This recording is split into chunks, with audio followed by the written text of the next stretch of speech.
There are few things more terrifying than being stuck on a plane with someone that has nefarious intent. But if we're talking about historical examples of this situation going horribly wrong, none is more interesting than the case of D.B. Cooper.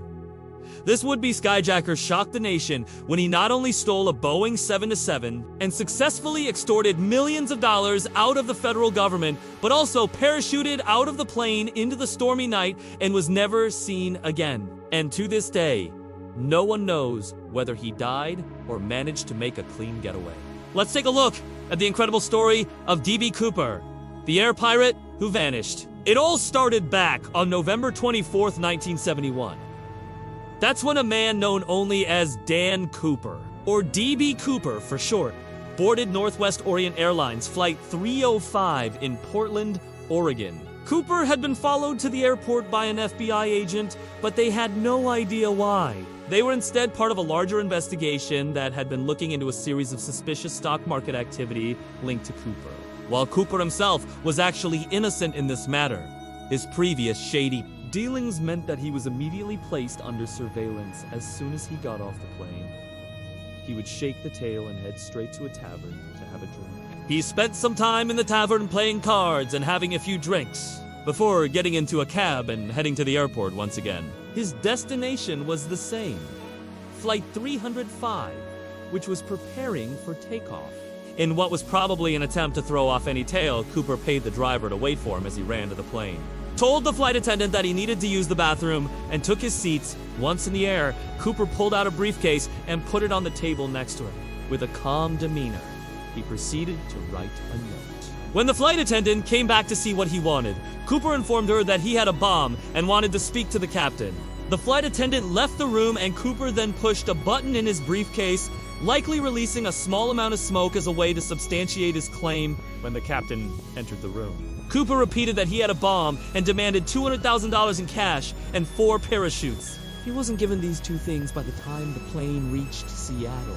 He would blow up the plane, and everyone on board would die.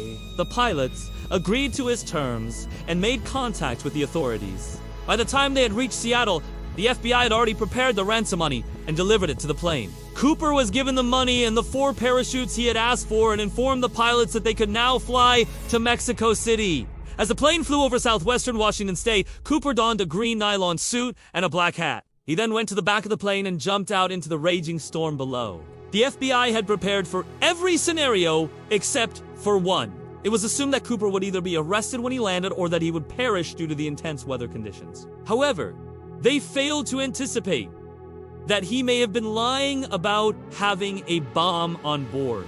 A massive FBI investigation was launched into the incident. But after combing through thousands of leads and following hundreds of person-years of investigation, it became the longest unsolved case in U.S. history. So what exactly happened to D.B. Cooper? Did he die during his jump, or did he somehow get away? There's no way to know for sure, but there are certainly a lot of interesting theories out there. One of the first big breaks in the case did ENT come until 2011 when 3 bundles of cash were discovered along the banks of the Columbia River. These bundles were similar to the ones used in the ransom and were in the exact denominations that Cooper had requested. It seemed like a pretty solid piece of evidence that he had jumped from the plane and had stashed the money somewhere along the riverbank. In addition to the money, there were other people who claimed to have witnessed the event. 2 men who were driving across the bridge reported seeing a man in a green suit land in a tree. A young couple that was camping in the forest nearby also reported hearing the sound of a parachute and then seeing a man run through the woods carrying a briefcase. He was described as being between 40 and 50 years old, 5 feet 10 inches tall, with a medium build. He was wearing a green suit, a black hat, and a black mask. Although there were claims that Cooper had survived the jump, there was also a considerable amount of evidence that suggested otherwise. For example, Cooper had requested a certain type of parachute, one that was designed for high-altitude jumps. However, the winds at the altitude that the plane was at were far too strong to allow for such a jump. Even if he had managed to deploy his parachute, the wind would have easily carried him away from the landing zone and he would have been impossible to find. There was also the fact that Cooper had allegedly jumped into very bad weather. Visibility was almost zero due to the rain, and he would have had a hard time finding a safe place to land. Add in the fact that Cooper had to navigate a heavily wooded area and it seemed unlikely that he would have survived the ordeal.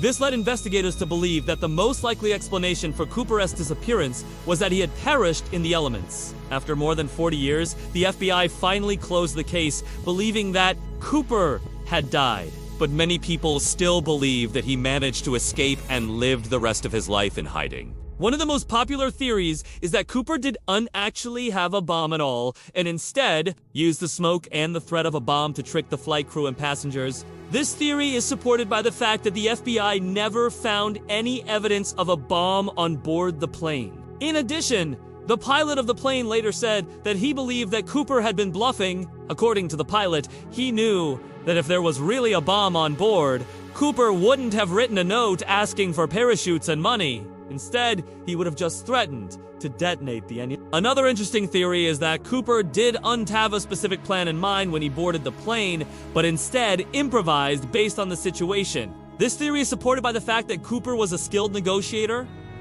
and was able to get what he wanted out of the FBI. He also seemed to know exactly what he was doing when he jumped out of the plane. If he had planned to jump out of the plane, it seems likely that he would have chosen a different route so that he would end up in such a remote area. As time went on, the FBI began to narrow down their list of potential suspects. The description of Cooper that had been provided by the witnesses was fairly accurate, and this led them to believe that there were many people who could match it. One of the top suspects was a man named Richard McCoy. McCoy was a former military paratrooper who had experience with skydiving. He also matched the physical description of Cooper and had a criminal record that included bank robbery and fraud. In addition to McCoy, the FBI also looked into a man named Ken Christensen. Was a Vietnam War veteran who had served in the Special Forces. He also had experience with parachuting and had a criminal record that included bank robbery.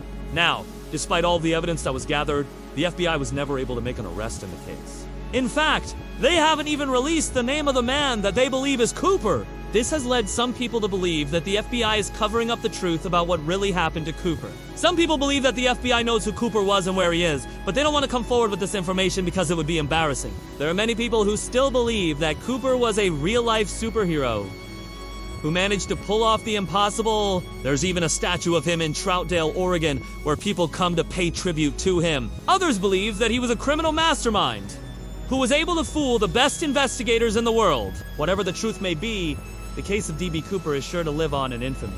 Cooper's case has been the subject of numerous books, TV shows, and movies. He has become a pop culture icon, and his image is often used in media related to crime, mystery, and the paranormal. Cooper's case has also inspired other criminals to try to copy him. Over the years, there have been several people who have tried to hijack planes in order to collect ransom money. So what do you think happened to D.B. Cooper? Do you think he died in the jump? Or did he escape and live the rest of his life in hiding? Let me know your thoughts in the comments below. And if you enjoyed this video, be sure to check out my others. Thanks for watching.